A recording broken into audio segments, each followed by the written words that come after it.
आज दो भाई एक साथ बैठे थे। एक का नाम है सरफराज और एक का नाम है फराज। दोनों में बराबर बराबर सही लगता है, फराज सरफराज। मुझे भी कुछ लोग सरफराज कह देते हैं जिन्हें नहीं पता होता। और भाई चंडीगढ़ में रहते हैं और ट्रेनर हैं, जिम ट्रेनर हैं। जो भी वहाँ पे ट्रेनिंग लेना चाहते हैं तो इनसे ट्रेनिंग ले लेते हैं वो।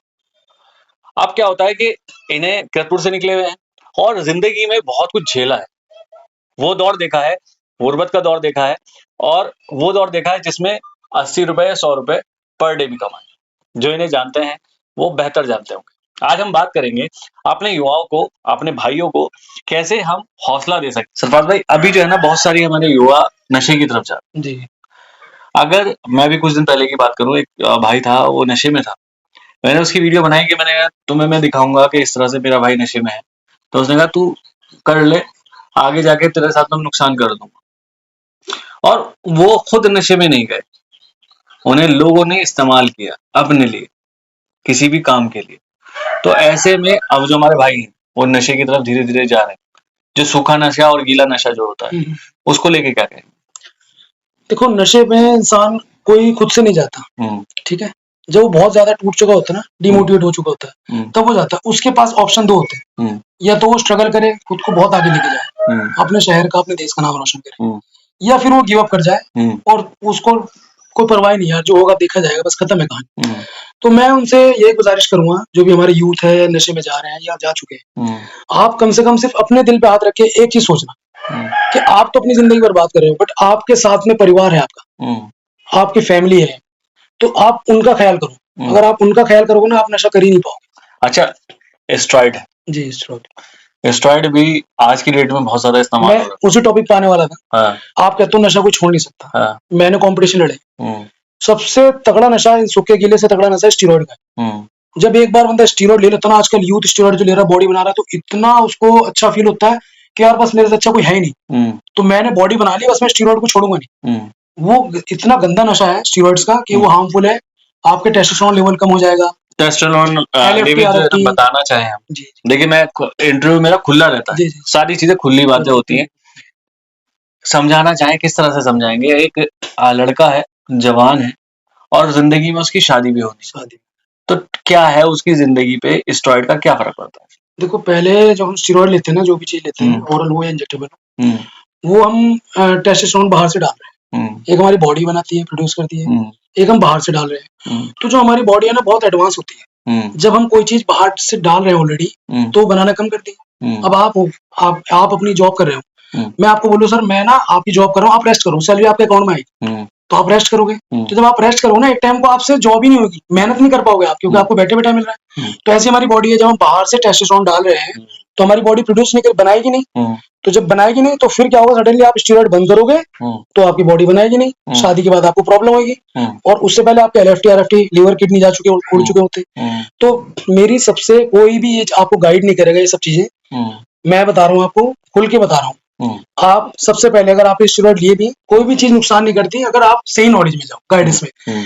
आप स्टेरॉइड ले रहे हो, सबसे पहली बात, इजीली हमारे यूथ को बता रहा हूँ मैं, ये बहुत पॉइंट की बात है, नोट कर लेंगे कि जब आप गेनिंग करेंगे, गेनिंग के टाइम पे कभी भी आप ज्यादा स्टेरॉइड के पीछे मत भागो। गेनिंग सबसे अच्छी हो जाएगी, राइस खाओ, शकरकंदी खाओ, आलू खाओ, सारी चीजें शुद्ध भाषा में समझा दीजिए। यहाँ के जो लोग युवा है हमारे, वो शुद्ध में, अगर जिम, देखिए मैं ये नहीं कह रहा कि पढ़े लिखे वाली बात नहीं है, जो चीजें होती है प्रोफेशनली जो बात होती है वो अलग होती है, और यहाँ पे जो देसी भाषा में जो बताई जाती है चीजें वो अलग होती है। ये मैं आपको जो बता रहा हूँ, मैं खुद अपने डाइट चार्ट बनाने के ना क्लाइंट से 5-5 हजार रुपए लेता हूँ। तो मैं यहाँ पे इसलिए बता रहा हूँ कि क्लाइंट को, अपने जो भी, सॉरी क्लाइंट नहीं, अपने कीरतपुर वासियों का भला हो, अपने यूथ का भला हो। हाँ, तो इसमें जैसे उनका बजट भी नहीं होता है ना, तो मैं ये बताना चाह रहा हूँ कि आप अपनी मील में राइस बढ़ा दो।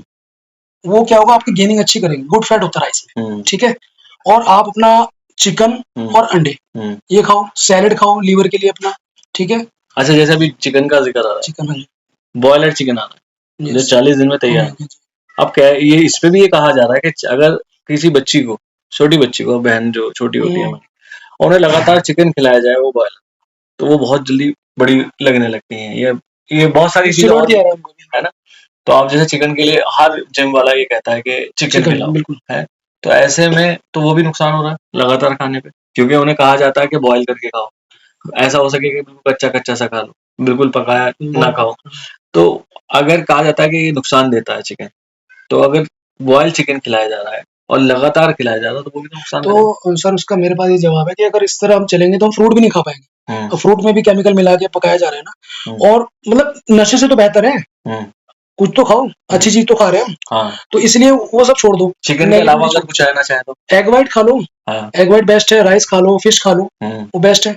ठीक है, गेनिंग करो, अपनी बल्किंग करो। उसके बाद आपने 2 से 3 महीने अच्छे से गेनिंग करो, 4 महीने, लास्ट के 2 महीने शॉर्ट चला लो गेनिंग वाला। ठीक है, फिर उसके बाद में अपना लीन कंपटीशन के टाइम पे हम से पहले हम 3 से 4 महीने जो भी है, 3 महीने पहले शेडिंग करें बॉडी को, एब्स वगैरह जो भी हमने निकालने, तो उस टाइम आपने स्टेरॉइड चला लो आप। मतलब मेरे कहने मतलब ये 6 महीने से ऊपर साइकिल मत चलाओ, और फिर आप सबसे पहले अपने टेस्ट कराओ। जिसने भी कंपटीशन खेलना है ना, वो अपने टेस्ट कराओ, और टेस्ट कराने से आपको पता लग जाएगा, तुक्के से नहीं चलोगे आप। आजकल क्या होता है, कोई भी गुरुजी क्या चलो हम आपको कंपटीशन लड़वा देंगे, बॉडी के अंदर नहीं देखते कि प्रॉब्लम क्या है, स्टेरॉइड चलवा दिया बंदा खत्म। समझ रहे हो, हार्मफुल। तो उसको जिसने भी कंपटीशन लड़ना है, वो ऊपर से देखने में हेल्दी लग रहा है, बट अंदर से क्या प्रॉब्लम है उसको नहीं पता। तो आप पहले उनके 3-4 टेस्ट कराओ, LFT, RFT, टेस्टोस्टेरोन सारी। ठीक है, अब आजकल आप किसी को भी पूछ लो, उनको नॉलेज नहीं है। ठीक है, कि टेस्टोस्टेरोन हमारी बॉडी में कितना होना चाहिए। ठीक है ना, नॉलेज नहीं उनको।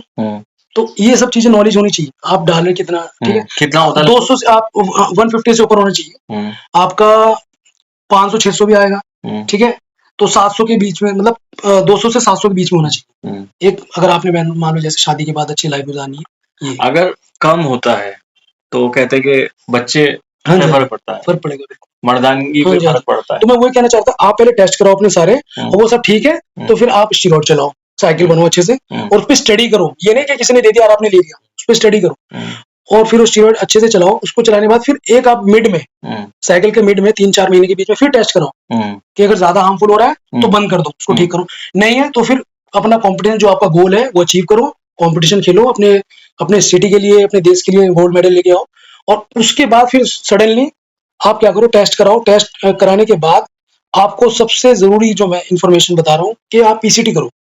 आप जितने भी एक्टर, मोटरसाइकिल थेरेपी, ये जितने भी एक्टर आपको दिखेंगे, दंगल मूवी में आमिर खान ने बनाई थी बॉडी, कितनी तगड़ी बॉडी बनाई थी, सलमान खान, चलो नेचुरल है, तो ऋतिक रोशन है, जो भी है, ये इतनी अच्छी लीन बॉडी बनाने के बाद फिर से आर्यन जो है, कार्तिक आर्यन, ये फिर से नॉर्मल कैसे हो जाते हैं, फैट कैसे आता है बॉडी, क्योंकि ये PCT करते हैं। इनके डॉक्टर जो है, एक्सपर्ट जो है ना, वो PCT कराते हैं। और लेकिन हमारे यूथ को क्या प्रॉब्लम हो रही है, उनको नहीं हमारे एब्स है, हम लीन है, हम क्यों PCT करें, वो स्टेरॉइड अंदर ही छोड़ देते हैं। आप PCT करोगे, वो स्टेरॉइड वॉश आउट हो जाएगा, बॉडी आपकी अच्छी रहेगी। बॉडी आप खराब कैसे करोगे, गंद खा के।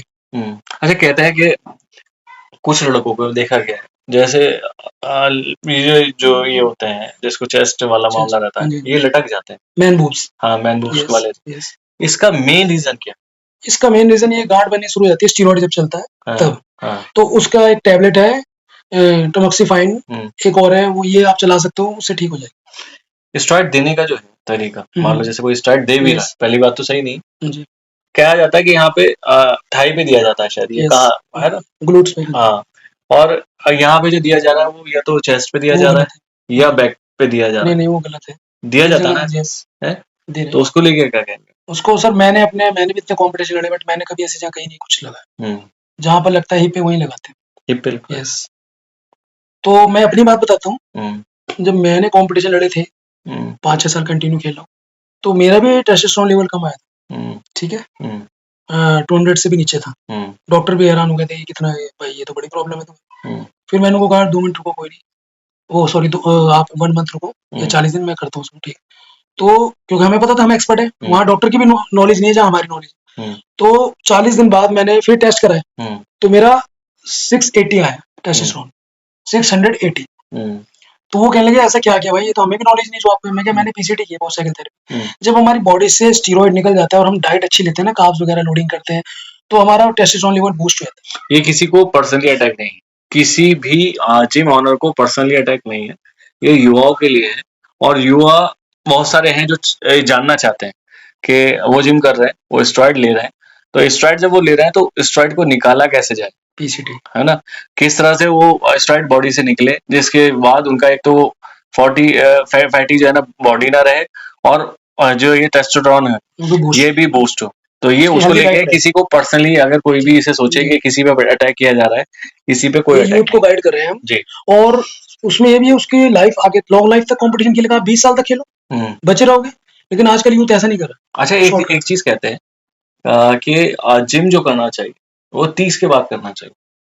मान लो जैसे युवा जो है वो 16-17 साल की उम्र से ही जिम स्टार्ट करना चाहते हैं। ये मिथ बनाया हुआ है, गलत इन्फॉर्मेशन दी हुई है कि 30 के बाद करना चाहिए या 20 के बाद करना चाहिए। हमें भी ये बोलते थे हमारे भाई। लेकिन आप जो देखो चाइना वाले, अमेरिका वाले इतने मेडल ला रहे हैं, आप उनको देखो, वो 5-5 साल के बच्चों को डालते हैं, स्ट्रेंथ ट्रेनिंग कराते हैं। स्ट्रेंथ ट्रेनिंग सबसे बेस्ट है। आपके मसल स्ट्रांग होंगे बचपन से ही, फ्लेक्सिबिलिटी रहेगी, स्ट्रेचेबल आपकी मतलब बॉडी रहेगी, तो आपकी लोग कहते हैं ना हाइट रुक जाती है, ऐसा कुछ नहीं है। हाइट कब रुकती है? जब आप स्क्वाट्स हैवी वेट से लगाओगे। आप स्क्वाट्स मत लगाओ हैवी वेट, बट अदर पूरी ओवरऑल बॉडी को तो टारगेट करो ना, आप मसल्स को स्ट्रांग बनाओ बचपन से। जैसे हमारा बेस बनेगा तो आगे जाके आप और अच्छे रहोगे। तो ये अफवाह फैलाई हुई है कि नहीं आपको 20 साल से पहले जिम नहीं करना। मैं कहता हूँ करना चाहिए। आप बड़े शहरों में देखो, 15-15 साल के बच्चे आ रहे हैं, उनको मैं ट्रेनिंग देता हूँ जिम में। मैं ट्रेनिंग देता हूँ बच्चों को, 15-15 साल के बच्चे आ रहे हैं और बड़े अफसर आ रहे हैं, सबको ट्रेनिंग देता हूँ। तो वो जो बच्चे होते हैं उनको वो ना ट्यूशन भी जाते हैं, अपना स्कूल भी जाते हैं। 10th क्लास के 11th क्लास के बच्चे जा रहे हैं और वो वर्कआउट भी करने आ रहे हैं। मतलब वो अब हम कहते हैं हमारे पास टाइम नहीं है, सिटी में रह के बच्चे इतने उन पे इतना बोझ होता है स्टडी का, बट वो फिर भी 1.5-2 घंटे निकाल के आ रहे हैं जिम में अपनी फिटनेस के लिए। आजकल जब से वैक्सीन कोरोना के बाद ना, और जितनी भी ये बीमारियां हुई है और हार्ट अटैक आ रहे हैं, जो भी प्रॉब्लम हो रही है इतनी, हमारा एक्चुअली सबसे बड़ी प्रॉब्लम क्या है, मेन टॉपिक पे जो मैं बता रहा हूँ आपको, हम लेट नाइट तक जागते हैं। और तो लेट नाइट तक जागते हैं तो भूख लगती है, ऑनलाइन कुछ भी ऑर्डर करके मंगा लेंगे या घर का कुछ खा लेंगे, तो वो जो खा लेते हैं ना वो सड़ रहा है अंदर। ठीक है, पूरी आप तो सो गए, वो डाइजेस्ट हुआ नहीं, तो बॉडी में फैट बन रहा है, तो मेहनत नहीं है ना। तो जब आप मेहनत ही नहीं कर रहे, सिर्फ खाई जा रहे हो, कैलोरी इनटेक कर रहे हो, तो उसको बर्न कैसे करोगे? फैट रिड्यूस कैसे करोगे? मेहनत तो है नहीं। पहले साइकिल चलाते थे, बाइकें चला रहे, गाड़ियां चला रहे बच्चे, तो मेहनत नहीं है, कोई गेम नहीं है, तो वो निकालना कैसे है? वर्कआउट ये जिम है, हमारे किरतपुर में इतने जिम है। तो मैं अपने यूथ को ये कहना चाहूंगा, सबसे पहले आप 1.5 घंटा 2 घंटे अपने वर्कआउट के लिए निकालो। इतने जिम हमारे किरतपुर में, इतने अच्छे कोच हैं, ओनर है, आप उनके पास जाओ और अपनी फिटनेस पे ध्यान दो। 1.5 घंटा कोई मुश्किल नहीं है, स्टडी भी है। आप देखो वर्कआउट जो करोगे ना, ये तो यहाँ भी बनाया हुआ है, बाहर जो सिटी में ना, मेरे पास बड़े बड़े IAS अफसर भी आते हैं जिनको मैं वर्कआउट करवाता हूँ। वो कहते हैं सर हमारा स्ट्रेस दूर होता है। डॉक्टर आते हैं हमारे पास, तो वो लोग कहते हैं नाइट ड्यूटी करके आते हैं, तो उनको तो नींद आती है, बट वो फिर भी वर्कआउट लगाना है। क्यों? क्योंकि उनको ना वो बोलते हैं कि सर हमें ना स्ट्रेस लेवल दूर हो जाता है वर्कआउट करके, गुड, पूरा दिन अच्छा जाता है हमारा, तो मूड भी अच्छा रहता है। तो आपको टाइम निकालना चाहिए अपनी फिटनेस के लिए। आप अपना जिम जाओ, अपने किरतपुर में इतने अच्छे जिम है, आप जिम लगाओ, वर्कआउट करो अच्छे से और अपनी बॉडी सेट रखो। जब आप खाओगे गन तो फिर बॉडी खराबी होगी। अच्छा, बॉडी बनाने का मतलब क्या होता है? मतलब एक अपने आप को दिखाना कि मैं स्ट्रांग हूँ, मैं कहीं भी भिड़ सकता हूँ, मैं कहीं भी लड़ सकता हूँ। नहीं, बॉडी बनाने का मकसद ये है कि जो अल्लाह ताला ने हमें बॉडी दी है ना, ये शरीर दिया है। देखो बॉडी जो है ना हमें 2 तरीके से मिली है। एक हमारे जो अल्लाह ताला ने हमें बनाया है, हमारे पेरेंट्स के थ्रू हमें जेनेटिक मिले, ठीक है। अब जेनेटिक मिले फराज भाई, अभी फॉर एग्जांपल एक बंदा है जिसको पेरेंट्स उसके हट्टे कट्टे हैं, लंबे चौड़े हैं, तगड़े हैं, और वो भी ठीक है। और एक बंदा है जिसके पेरेंट्स भी नहीं है और वो हाइट नहीं, कम है उनकी, और वो बच्चा जिम में आप जाके देखना, जो 6 फुट का बंदा है ना, वो 20 वाले डंबल नहीं उठा पाएगा। और जिसकी हाइट भी नहीं है, जो ऐसा पतला सा है ना, और उसमें अंदर से कहते हैं ना विल पावर, जिम में जाके आप अपनी विल पावर बनाते हो, खुद को अंदर से स्ट्रॉन्ग करते हो। देखने वाली बॉडी होती है ऊपर से, एक स्ट्रेंथ, तो वो बच्चा 20-20 किलो के डंबल उठा रहा है। तो रीजन क्या है? उसने अपने आप को, अपनी विल पावर को पहचाना, अपने आप को बनाया है। तो ये नहीं कि आपको पेरेंट्स से बॉडी मिली है और आप उसको खराब कर रहे हो या नॉर्मल है। अपनी विल पावर को पहचानो और जिम में जाओ। खुद को, ये नहीं कि किसी से लड़ना है, बट खुद को स्ट्रॉन्ग बनाओ ना। अपनी जो हमें मसल्स मिले, देखो हमारे मसल्स ओवरऑल बॉडी के, हमें ट्रेन करना है। अगर हम उनको ट्रेन नहीं करेंगे तो हमारी वीकनेस आ जाएगी बॉडी में, हमारी जो स्केलेटल मसल्स है वो भी वीक हो जाएगा, मांस भी लटक जाएगा। तो वर्कआउट बहुत जरूरी है। ये नहीं कि बॉडी बनाने के लिए जा रहे हैं, फिटनेस के लिए जा रहे हैं, फिटनेस के लिए जा रहे हैं, तो जिम जाना बहुत जरूरी है। कैसा लगा इंटरव्यू? ये उम्मीद करता हूँ बेहतर लगा होगा। सरफराज कुछ और कहना चाहें तो? अब ये आपका चैनल है और मैं पहली बात एक ही बात कहता हूँ, यहाँ पे हम जो बात करते हैं वो इसलिए करते हैं कि कोई ना कोई उस बात का इंतजार कर रहा है, किसी को उस बात की जरूरत है। बहुत सारे लोग ऐसे होंगे जिन्हें जरूरत नहीं है, यार क्या बोल रहा है, क्या चीज हो रही है, मगर मेरे बहुत सारे भाई ऐसे हैं जिन्हें इस चीज की जरूरत है। जब हम सब भाई मिलके कुछ अच्छा करने की कोशिश करेंगे, कुछ बदलने की कोशिश करेंगे, तो एक परिवार बनेगा और हम सब मिलके एक दूसरे की मदद, भाई बड़े भाई हैं, सरफराज भाई हैं, चंडीगढ़ से आए हुए हैं, और छोटे भाई के पास आए हैं, स्टूडियो में आए हैं, तो ये वही तो है कि आपको समझाना चाहते हैं, बैठ के हमें बताना चाहते हैं। तो यहाँ इसे कोई भी दिल पे ना ले कि यार ये किसी की बेइज्जती वाला मामला है या किसी को टारगेट करने वाला। फिर कह रहा हूँ कि किसी को टारगेट नहीं करा, किसी को भी टारगेट नहीं कर रहा है, सिर्फ और सिर्फ अपने युवाओं को जो है हमारे साथी उन्हें समझाने की कोशिश एक दो बातें और बोलनी थी मैंने अपने यूथ से, जो मेरे दिल में है वो उन तक पहुंचानी है। कि सबसे पहले आप जब वर्कआउट करने जाते हो तो आप सबसे पहले ये ध्यान दो कि अगर आप प्री वर्कआउट ले रहे हो तो ब्लैक कॉफी ना पियो। गलती क्या करे यहाँ पर नहीं, ऑल इंडिया में गलती क्या हो रही है बाहर भी, कि जो यूथ है वो कम टाइम में ना बॉडी बनाने के वेट हाई मारना है, हैवी लिफ्टिंग, अच्छा वेट करना, एक दूसरे को दिखाना होता है। ये यूथ में है कमी, ईगो, कि उसने अगर 20 kg के डंबल उठाया, मैं 25 kg उठाऊंगा, तो क्या करते हैं यार ये प्री वर्कआउट ले रहा है मैं भी लूंगा, वो 1 स्कूप ले रहा है मैं 1.5 स्कूप लूंगा। ये नहीं पता उनको कि प्री वर्कआउट में हमारी बॉडी की रिक्वायरमेंट क्या है, कैफीन कितने मिलीग्राम डाल सकते हैं हम अपनी बॉडी में, कितना नहीं, उनको पता ही नहीं। गुरुजी ने दे दिया, हमने ले लिया, डाल दिया। अब गुरुजी ने थोड़ी कहा आपको क्या कॉफी भी पियो और 2 स्कूप प्री वर्कआउट की पियो। 1 स्कूप में देखो लैब से टेस्ट हो के आते हैं, बट वो कम रिपोर्ट में कम दिए होते हैं। अमेरिका में कई कंट्री में बैन है जो यहाँ पे प्री वर्कआउट मिल रहे हैं। तो प्री वर्कआउट अगर आप ले रहे हो सही गाइडेंस में लो, और अगर प्री वर्कआउट ले रहे हो तो एक तो कोशिश करो कि रात में ना लो वर्कआउट के टाइम, क्योंकि फिर रात भर नींद नहीं आएगी, स्ट्रेस रहेगा, कैफीन ले ली ना आपने। और एक कच्ची ब्लैक कॉफी ना पियो, उसको उबाल के पियो। हार्ट अटैक क्यों आ रहा है यूथ को, ब्लैक कॉफी ले लेंगे 200 मिलीग्राम उसमें हो गया आपका, 150 से 200 मिलीग्राम, ये रिक्वायरमेंट थी आपकी पूरे दिन की, आपने ले लिया। फिर आप उसके बाद प्री वर्कआउट ले रहे हो, प्री वर्कआउट के एक स्कूप में 500 ग्राम 400 ग्राम होती है कैफीन, वो रिपोर्ट में कम दी होती है। अच्छा। आप स्टडी करना 13-14 सप्लीमेंट प्री वर्कआउट इस तरह के जो बाहर कंट्री में बैन है, यहाँ बिक रहे हैं धड़ल्ले से। मतलब वो तो पूरी रात जो है ना बस वही रहेगा, तो बेचैनी रहेगा, तो बेचैनी रहेगी, तो यहाँ से स्ट्रेस रहेगा, तो ये जाएगा। तो वो गलती क्या करे यूथ, ब्लैक कॉफी क्या करेंगे, कच्ची ऐसे मुंह में डाली और पानी पी लिया, फिर एक स्कूप प्री वर्कआउट को पी लिया। भाई तुमने इतना करना क्या है, प्री वर्कआउट सिर्फ एक ब्लैक कॉफी पियो और अपना वर्कआउट लगाओ, उसी से आपको अच्छी एनर्जी रहेगी, पूरा अच्छा फील रहेगा।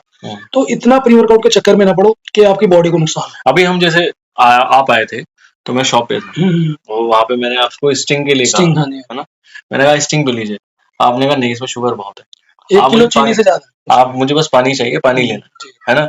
तो मैंने उसके अलावा और भी फ्लेवर आपको ऑफर किए, ब्लैक, है ना, तो आपने सबको मना किया। तो यूथ को इस पे भी कुछ कहना चाहेंगे? अब गर्मी आ रही है, सबके मुंह में कोल्ड ड्रिंक ही रहेगी, ब्लैक कोल्ड ड्रिंक, ये वो जो भी है, उसमें वो ये नहीं देखते कि लिखा हुआ है सारी डिटेल, कितना उसमें कैफीन है, कितना उसमें शुगर है, कितनी हार्म, बट वो ये धड़ल्ले से पी रहे हैं। उससे जगह पे बेल का जूस मिलता है, मौसमी फ्रूट्स है, वाटरमेलन है, इतनी बेस्ट चीज है आपकी नेचुरल, वो यूज करो। कोल्ड ड्रिंक का बस ये चस्का लगाया हुआ हमने कि कोल्ड ड्रिंक पीनी है, वो गलत है, उसको अवॉइड करो और पानी ज्यादा पियो।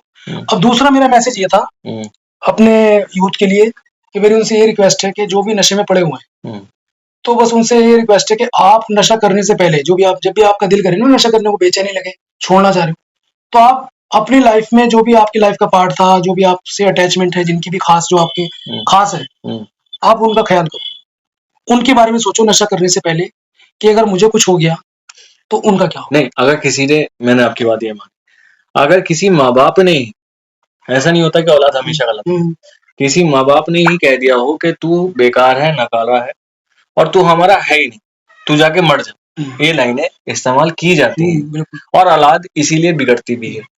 तो फराज भाई मजा तो यही है ना चैलेंज में, आपकी मर्दानगी की बात है, फिर क्या रह गया आप में, आप बॉयज हो, जेड, देखो आप मर्द हो, आपको अगर पेरेंट्स ने, किसी ने भी, लड़की भी बोल देती है, कोई भी बोल देता, आपको कोई चैलेंज दिया ना कि तू कुछ नहीं कर सकता या तेरे बस की बात नहीं, तो वही तो गलत साबित करना है, उसी में तो मजा है। उसमें क्या है, तुम तो उसका काम आसान कर रहे हो, जिसने बोला है कि तू कुछ नहीं कर सकता, तुम उससे भी ज्यादा गिर रहे हो उनकी नजरों में। वहीं से आगे जाना, जहां आप एंड हो चुके हो ना, वहां से उठ के ऊपर जाओ, ताकि लोग प्राउड फील करें। भाई देखो, अब बड़ा भाई बैठा है, छोटे भाई को आप अपने ऊपर मत लो। मैं खुद कह रहा हूँ कि बहुत सारे जो हमारे युवा हैं वो कहेंगे यार बेफालतू में ज्ञान क्यों दे रहे हो, हमें नहीं चाहिए। आप अपने ऊपर मत लो, आपका छोटा भाई ले रहा है या आपका बड़ा भाई ले रहा है, अपने ऊपर ले रहा है, मगर इसमें से जो चीज आपको अच्छी लगी पूरी इन बातों में से, वो जरूर लो, क्योंकि क्या है, हो सकता है आपकी वजह से मैं कल आपके कंधे पे हाथ रख के कहूँ कि ये मेरा छोटा भाई, या सरफराज भाई आपके कंधे पे हाथ रख के कहें कि ये मेरा छोटा भाई है, ये मेरा बड़ा भाई, और हमारा किरतपुर के हैं हम, और किरतपुर का हमारा कोई भी भाई अगर किसी भी शहर में या किसी भी मुल्क में अपना नाम रोशन करता है तो उसी के साथ साथ वो अपने शहर का नाम और अपने भाइयों का नाम रोशन करता है। तो सिर्फ इस नियत से आप अपने आप को बड़ा बनाओ, इतना बड़ा बनाओ, जलना हसद ये सब छोड़ो। दुनियादारी में सबसे बड़ी चीज है अपने आप को बनाना। आप अपने आप को बनाओ और इस काबिल बनाओ कि जब अगर मैं तो बहुत छोटा हूँ, अभी धीरे धीरे मैंने चलना सीखा है, चलना शुरू किया है। जब मैं आपको आऊं और आपके पास आके खड़ा हूं तो मुझे गर्व फील हो कि मेरा भाई खड़ा। सही है ना? तो सरफराज भाई ने आज टाइम दिया, मैं भाई का शुक्रिया अदा करूंगा और बहुत कुछ कहा इन्होंने, इसे समझने की कोशिश करो। मैं मोहम्मद फराज, किरतपुर न्यूज।